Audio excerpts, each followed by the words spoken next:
ಇತ್ತೀಚಿನ ಸಂಚಿಕೆಗಳನ್ನು ಜಾಹೀರಾತಿನ ಕಿರಿಕಿರಿ ಇಲ್ಲದೆ ನೋಡಿ.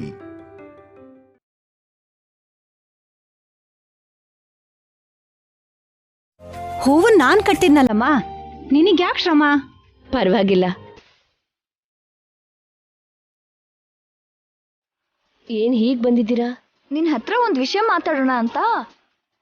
ಏನದು? ನಾಳೆ ನಾವು ಜಾತ್ರೆಗೆ ಹೋಗ್ತಿದೀವಲ್ವಾ, ನಮ್ ಜೊತೆ ಅವನೇನು ಬರ್ತಾಳಾ? ಬರ್ತಾಳೆ. ಅವಳು ಯಾಕಮ್ಮ? ಅವಳು ಕೂಡ ನಮ್ಮ ಮನೇಲಿ ಒಬ್ಳೆ ಅಲ್ವಾ. ಅದು ಅಲ್ಲದೆ ಇದಕ್ ಮುಂಚೆ ನಾವು ಅವಳನ್ನ ಎಲ್ಲ ಫಂಕ್ಷನ್ಗೂ ಕರ್ಕೊಂಡು ಹೋಗಿದ್ದೀವಿ. ನಾಳೆನೂ ನಮ್ ಜೊತೆಲಿ ಬಂದ್ರೆ ತಪ್ಪೇನಿದೆ? ಅವನಿ ಬಂದ್ರೆ ನಾವು ಬರಲ್ಲ ಮಾವ.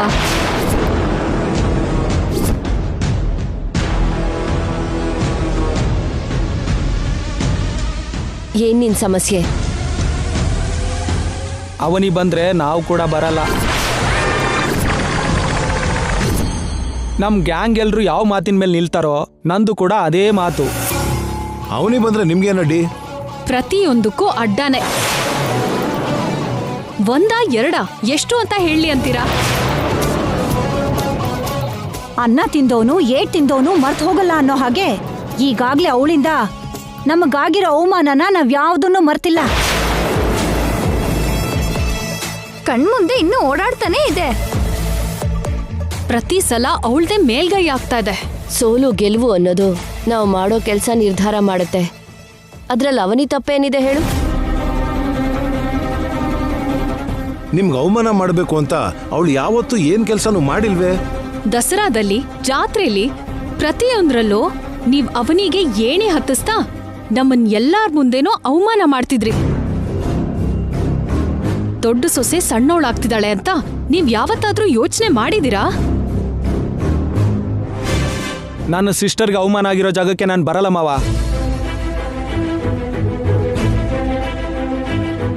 ಅವನಿಯಿಂದ ನಿಮ್ಗೆ ಯಾವ ತೊಂದರೆನೂ ಆಗಲ್ಲ. ತಲೆಯಿಂದ ಆಲೋಚನೆ ತೆಗೆದುಬಿಡಿ.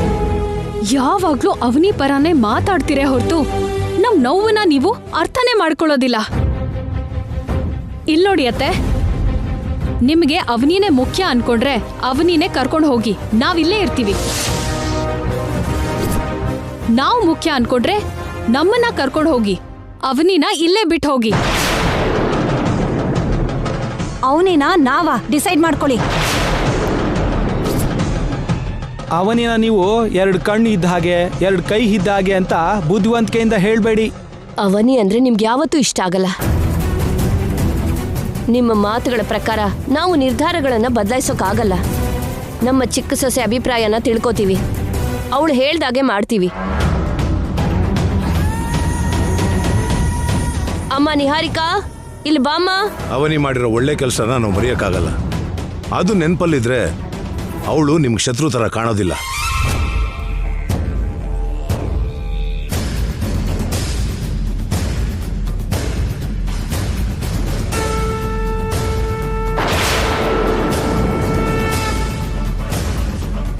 ಏನ್ ಹೇಳಿ ಅತ್ತೆ? ಅವನಿನ ನಾಳೆ ನಮ್ ಜೊತೆಗೆ ಜಾತ್ರೆಗೆ ಊರಿಗೆ ಕರ್ಕೊಂಡು ಹೋಗೋಣ ಅನ್ಕೋತಿದೀವಿ.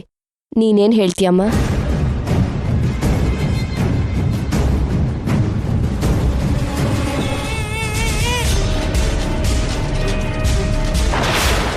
ನಿನ್ನ ಅಭಿಪ್ರಾಯದ ಮೇಲೆ ಆಧಾರವಾಗಿದೆಯಮ್ಮ. ಅದ್ರಲ್ಲೇನಿದೆ, ಕರ್ಕೊಂಡು ಹೋಗೋಣ ಮಾವ.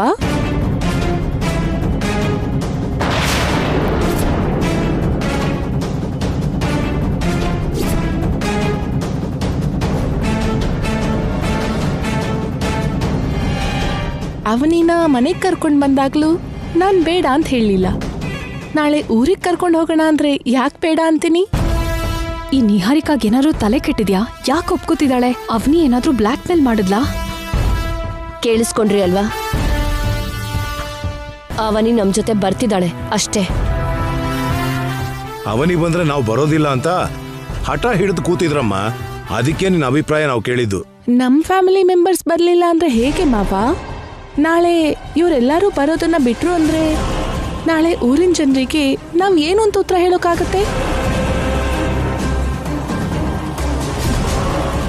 ನಾಳೆ ನಮ್ಮವರು ಮಿಸ್ ಆಗಿ ಬರಲಿಲ್ಲ ಅಂದ್ರೆ ಈ ಮನೇಲಿ ಮನಸ್ತಾಪಗಳು ಹುಟ್ಟಿದೆ ಅಂತ ಜನರಿಗೆ ಯಾವುದೋ ಒಂದು ರೀತಿಲಿ ಗೊತ್ತಾಯ್ತು ಅಂದ್ರೆ ನಮ್ ಗೌರವಕ್ಕೆ ಎಷ್ಟು ತೊಂದರೆ ಹೇಳಿ.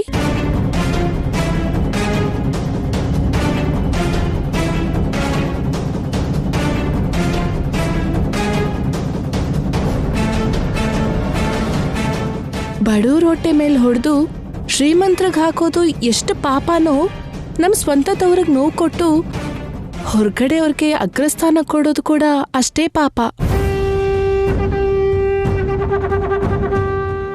ಅವನಿ ತುಂಬಾ ಒಳ್ಳೆಯವಳೆ, ಅವಳ ಮೇಲೆ ನನಗೆ ಯಾವುದೇ ಕೆಟ್ಟ ಅಭಿಪ್ರಾಯನೂ ಇಲ್ಲ. ಒಬ್ಳಿಗೋಸ್ಕರ ಇಷ್ಟು ಜನರಿಗೆ ತೊಂದರೆ ಮಾಡೋದು ಸರಿ ಅಲ್ಲ ಅನ್ಸುತ್ತೆ.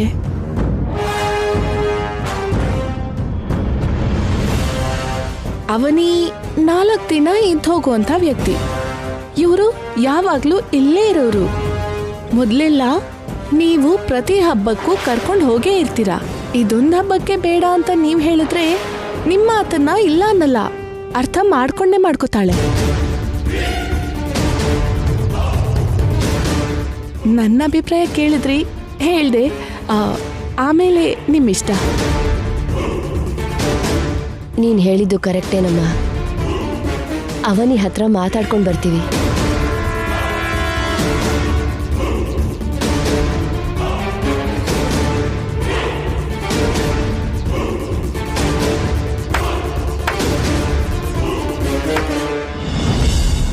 ಹಾ, ನಮ್ ಪ್ಲಾನ್ ಸಕ್ಸಸ್. ಮೊದ್ಲು ನೀನ್ ಒಪ್ಕೊಂಡಿದ್ದಕ್ಕೆ ನಮ್ ಹತ್ರ ಒಂದ್ ಹೇಳಿ ಇವಾಗ ರಿವರ್ಸ್ ಹೊಡ್ದಿಯಲ್ಲ ಅಂತ ಶಾಕ್ ಆದೆ. ತಕ್ಷಣಕ್ಕೆ ಬೇಡ ಅಂತ ಹೇಳಿದ್ರೆ ನನ್ ಮೇಲ್ ಕೂಡ ಅನುಮಾನ ಬರುತ್ತೆ. ಅದಕ್ಕೆ ಸ್ವಲ್ಪ ಗ್ಯಾಪ್ ಕೊಟ್ಟು ರಿವರ್ಸ್ ಗೇಮ್ನ ಸ್ಟಾರ್ಟ್ ಮಾಡಿದೆ. ಸಿಸ್ಟರ್, ನಿಹಾರಿಕಾ ಕೂಡ ನೀನ್ ಓದಿರೋ ಸ್ಕೂಲಲ್ಲೇ ಓದಿದಾಳೆ ಅನ್ಸುತ್ತೆ. ನಿನ್ ಹಾಗೆ ಬ್ರೈನು ತುಂಬಾ ಶಾರ್ಪು. ಅವನಿನ ಬರ್ದೇರೋ ಹಾಗೆ ಮಾಡ್ಬಿಟ್ವಿ.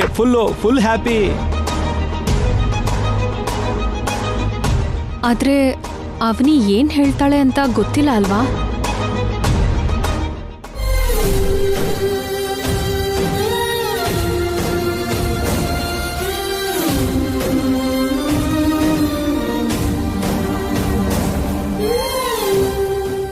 ಅಮ್ಮ ಅವನಿ,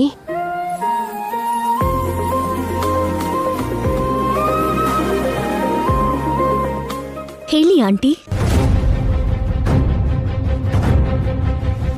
ಕೆಲವು ಸಲ ಕೆಲವು ವಿಷಯಗಳನ್ನ ಆತ್ಮೀಯರ ಹತ್ರ ಹೇಳೋದಕ್ಕೆ ಮನಸ್ಸಿಗೆ ಕಷ್ಟ ಆಗುತ್ತೆ. ಆದ್ರೆ ಪರಿಸ್ಥಿತಿಗಳು ಹೇಳಿಸ್ತಾ ಇರುತ್ತೆ. ಏನ್ ನಡೀತು ಆಂಟಿ? ನಮ್ ಜೊತೆ ನೀನು ಇಂಥ ಫಂಕ್ಷನ್ಗೆ ಬರ್ತೀಯಾ ಅಂತ ಇದಕ್ ಮುಂಚೆ ನೀನ ಕೇಳ್ತಿದ್ವಮ್ಮ. ನಾಳೆ ನಮ್ ಜೊತೆಲಿ ನೀನು ಜಾತ್ರೆಗೆ ಬರಬೇಡ ಅಂತ ಹೇಳೋದಕ್ ಬಂದ್ವಮ್ಮ.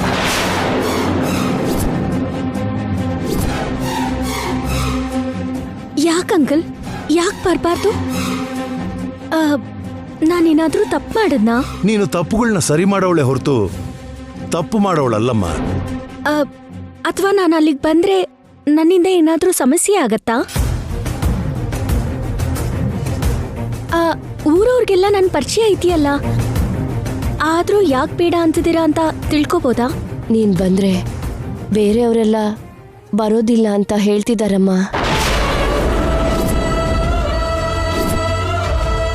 ನಾವು ಬೇಕು ಅವನಿ ಬೇಕು ಅಂತ ಡಿಸೈಡ್ ಮಾಡ್ಕೊಳ್ಳಿ ಅಂದ್ರು. ನಿಹಾರಿಕಾನು ಒಂದು ಮಾತು ಕೇಳಿ ನೋಡಿದ್ವಮ್ಮ. ಏನಂದ್ಲು? ಮೊದ್ಲೆಲ್ಲ ನೀವು ಪ್ರತಿ ಹಬ್ಬಕ್ಕೂ ಕರ್ಕೊಂಡು ಹೋಗೇ ಇರ್ತೀರಾ. ಇದೊಂದು ಹಬ್ಬಕ್ಕೆ ಬೇಡ ಅಂತ ನೀವ್ ಹೇಳಿದ್ರೆ ನಿಮ್ಮ ಮಾತನ್ನ ಇಲ್ಲ ಅನ್ನಲ್ಲ, ಅರ್ಥ ಮಾಡ್ಕೊಂಡೇ ಮಾಡ್ಕೋತಾಳೆ.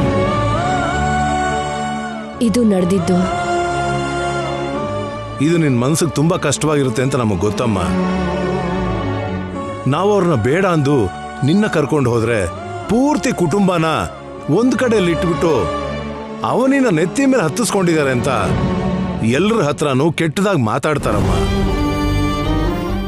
ಕುಟುಂಬದ ದೊಡ್ಡವರು ಕುಟುಂಬದ 10 ಜನರ ಮುಂದೆ ನಗೆ ಪಾಟ್ಲಾಗಬಾರ್ದು ಅಂತ ಸಮಾಜದ ಬಗ್ಗೆ ಭಯ ಪಡ್ಬೇಕಾಗಿರೋ ಪರಿಸ್ಥಿತಿಲಿದ್ದೀವಮ್ಮ. ದಯವಿಟ್ಟು ನಮ್ಮನ್ನ ಅರ್ಥ ಮಾಡ್ಕೊಳಮ್ಮ. ನೀನ್ ಬರೋದು ನಮಗ್ ಮನಸ್ಫೂರ್ತಿಯಾಗಿ ಇಷ್ಟನೇನಮ್ಮ. ಆದ್ರೆ ಸದ್ಯಕ್ಕದಾಗಲ್ಲ. ಏನು ತಿಳ್ಕೊಬೇಡಮ್ಮ. ತಂದೆ ತಂದೆ ತಾಯಿ ಇಲ್ಲದೆ ಇರೋಳು. ಇಂಥ ದೊಡ್ಡ ಕುಟುಂಬದೊಳಗೆ ಬಂದು ತುಂಬಾ ಅದೃಷ್ಟವಂತೆ ಆಗಿದ್ದೀನಿ. ನಿಮ್ ಎಲ್ರ ಜೊತೆ ಬರ್ಬೋದು ಅಂತ ಆಸೆ ಪಟ್ಟೆ. ಹಾಗಂತ ಮನೆಯವ್ರ ಮನ್ಸುಗಳನ್ನ ನೋಯಿಸಿ ನೀವೇನು ಮಾಡೋದಕ್ಕಾಗಲ್ವಲ್ಲ.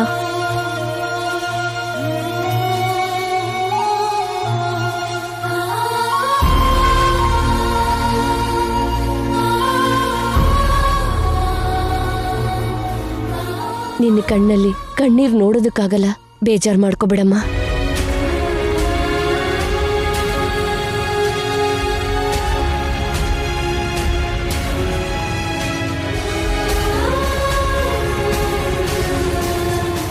ಇದೊಂದ್ಸಲ ಏನು ಅನ್ಕೋಬೇಡಮ್ಮ.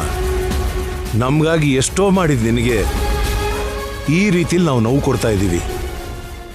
ನಮ್ಮನ್ನು ಕ್ಷಮಿಸ್ಬಿಡಮ್ಮ.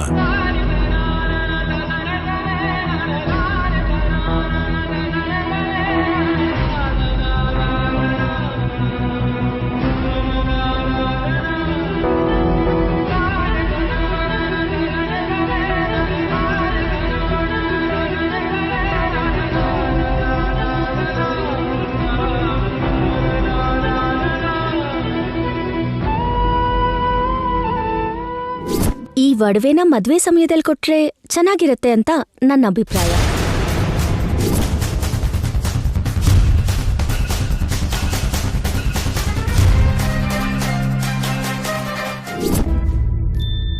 ಒಡವೆ ಸಿಗದೆ ಇರೋ ಹಾಗೆ ಮಾಡಿದ್ದಕ್ಕೆ ನಿಹಾರಿಕಾ ಲಾವಣ್ಯ ಅವ್ರ ಜೊತೆ ಕೈ ಜೋಡಿಸಿ ಈ ರೀತಿ ಪ್ಲಾನ್ ಮಾಡಿದಾಳೆ. ಸೋದರ್ ಸೊಸೆ, ಈ ಮನೆ ಚಿಕ್ಕ ಸೊಸೆ ಆಗಿರೋ ನಾನು ನನ್ ಕುಟುಂಬದ ಜೊತೆ ಜಾತ್ರೆಗೆ ಹೋಗ್ದೇನೆ ಇರೋಕ್ಕಾಗತ್ತಾ? ಸಹಿಸ್ಕೊಳ್ಳೋದಕ್ಕಾಗತ್ತಾ?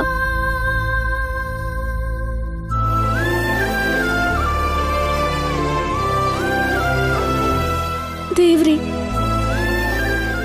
ಯಾಕಿಂತ ಶಿಕ್ಷೆ ಕೊಟ್ಟೆ? ಊರವ್ರ ಎಲ್ರ ಮುಂದೆ ನಿಹಾರಿಕಾ ಸೊಸೆಯಾಗಿ ಪರಿಚಯ ಆಗ್ಬಿಟ್ರೆ ನನ್ ಪರಿಸ್ಥಿತಿ ಏನು?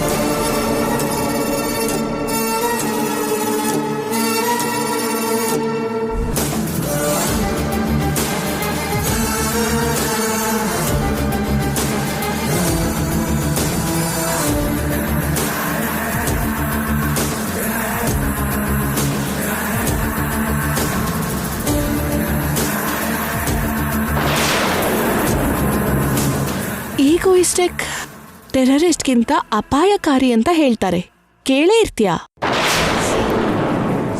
ನನ್ ಈಗೋನ ಹರ್ಟ್ ಮಾಡಿದ್ಯಾ, ಅದಕ್ಕೆ ಜಾತ್ರೆಗೆ ನಮ್ ಜೊತೆ ಬರ್ದೇ ಇರೋ ಹಾಗಾಯ್ತು. ಒಡವೆ ನನಗ್ ಸಿಗ್ತಿರೋ ಹಾಗೆ ಮಾಡಿ ನನ್ ಮೇಲೆ ಗೆಲುವು ಸಾಧಿಸ್ತೆ ಅಂತ ಸಂಭ್ರಮ ಪಟ್ಟೆ. ಯಾವತ್ತಿಗೂ ನೀನು ನನ್ನ ಗೆಲ್ಲಕ್ಕಾಗಲ್ಲ, ಅರ್ಥ ಆಯ್ತಲ್ವಾ? ಇನ್ನು ನೀನು ನಿನ್ ಮಿತಿಯಲ್ಲಿ ಇದ್ರೆ ಚೆನ್ನಾಗಿರುತ್ತೆ.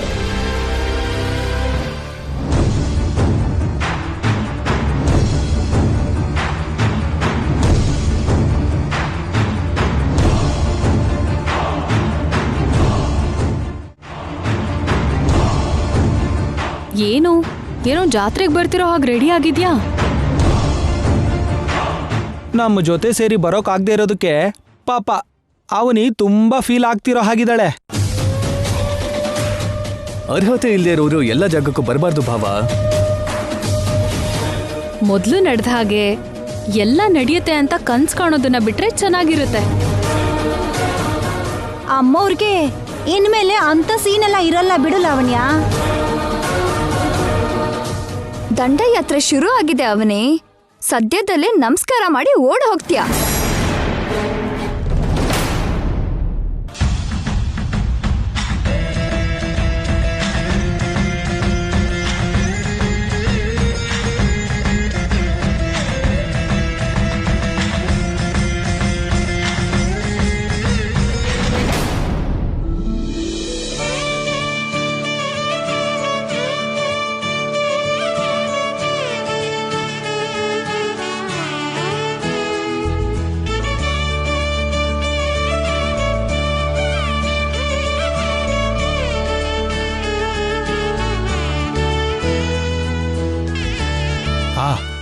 ಅತ್ತೆಯವ್ರು ಬರ್ತಿದ್ದಾರೆ, ಸೈಲೆನ್ಸ್.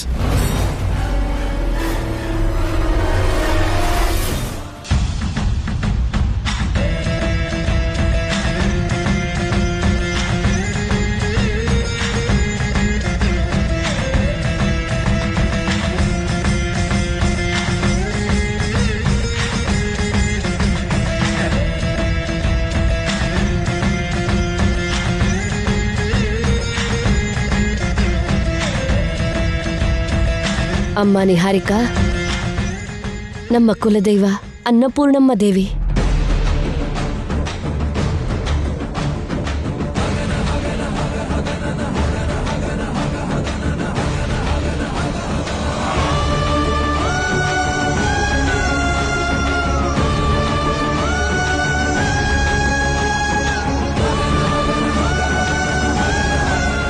ಆಚಾರದ ಪ್ರಕಾರ ನೀನು ಧರಿಸ್ಬೇಕಾಗಿರೋ ಮೂಗುತಿನಮ್ಮ.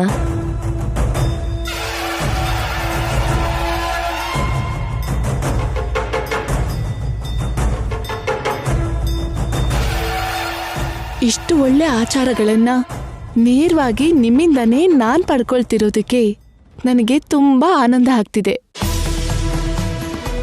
ನಮ್ಮ ಮದ್ವೆ ಎಷ್ಟು ಬೇಗ ಆಗತ್ತೋ ಅಂತ ಕಾಯ್ತಾ ಇದ್ದೀನಿ ಗೊತ್ತಾ. ಈ ಅದೃಷ್ಟ ಅವನಿ ಪಾಲಾಗತ್ತೆ ಅಂತ ಅನ್ಕೊಂಡಿದ್ವಿ, ಆದ್ರೆ ನಿನಗ್ ಸಿಕ್ತು. ಅರ್ಹತೆ ಇಲ್ದೇ ಇರೋರಿಗೆ ಅದೃಷ್ಟ ಹೇಗ್ ಒಲಿಯತ್ತೆ ಅಲ್ವಾ ಅತ್ತೆ? ನಿಮ್ ಸ್ಥಾನ ನನಗ್ ಮಾತ್ರನೇ ಸ್ವಂತ. ಇನ್ನು ಹೊರಡೋಣವಾ? ಶ್ರೀ ಎಲ್ರಿ? ಹೊರಗಡೆ ಇದ್ದಾನೆ ಅನ್ಸುತ್ತೆ. ಯಾರು ಯಾವ ಕಾರಲ್ಲೋ ಮೊದಲೇ ಒಂದು ಮಾತು ಅನ್ಕೊಂಡ್ರೆ ಚೆನ್ನಾಗಿರುತ್ತೆ. ಯಾರು ಯಾವ ಕಾರಲ್ಲಿ ಬೇಕಾದ್ರೂ ಬನ್ನಿ, ನಂದು ಮಾತ್ರ ಒಂದು ಚಿಕ್ಕ ರಿಕ್ವೆಸ್ಟ್. ಏನಮ್ಮ ಅದು? ನಾನು ಶ್ರೀಕರ್ ಅವರು ಒಂದು ಕಾರಲ್ಲಿ ಬರ್ತೀವಿ.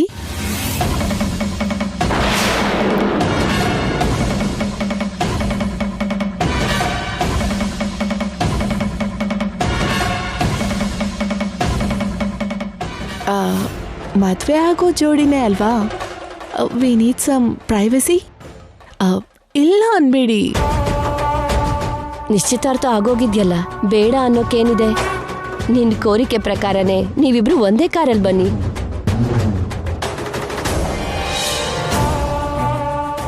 ಥ್ಯಾಂಕ್ ಯು ಅತ್ತೆ. ಅಮ್ಮ, ನನ್ನ ಕಾರ್ ಸರ್ವಿಸಿಗೆ ಕೊಟ್ಟಿದ್ದೀನಿ. ನಾನು ಮತ್ತೆ ಲಾವಣ್ಯ ಒಂದು ಹಾಫ್ ಅನ್ ಅವರ್ ಆದ್ಮೇಲೆ ಹೊರಡ್ತೀವಿ. ಸರಿ. ಟೈಮ್ ಆಗ್ತಿದೆ, ಹೊರಡೋಣವಾ?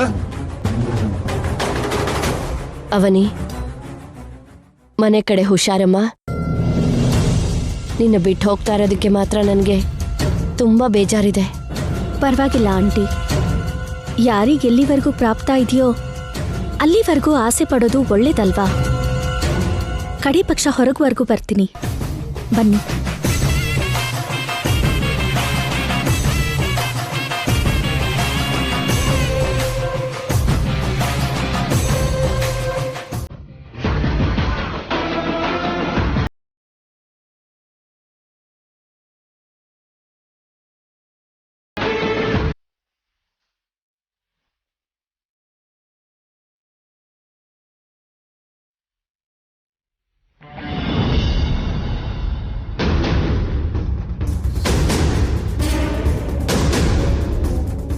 ಏನಾಯ್ತು?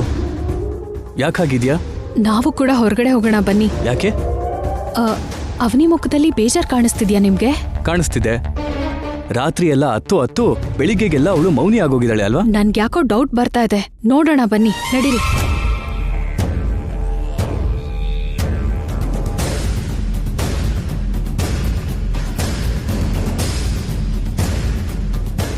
ನನ್ನ ಮದ್ವೆ ಆಗೋ ಯಜಮಾನ್ರು ಕಾಣಿಸ್ತಾನೆ ಇಲ್ವಲ್ಲ. ಶ್ರೀಕರ್ ಅವರೇ, ಶ್ರೀಕರ್ ಅವರೇ, ಇನ್ನು ರೂಮಿಂದ ಹೊರಗೆ ಬಂದಿಲ್ವಾ ಏನು? ಹೊರಗಡೆ ಬರೋದನ್ನ ನಾನು ನೋಡ್ದೆ ಮಾವ. ಮತ್ತೆ ಎಲ್ಲಿ ಅವನು? ಇಲ್ಲಿ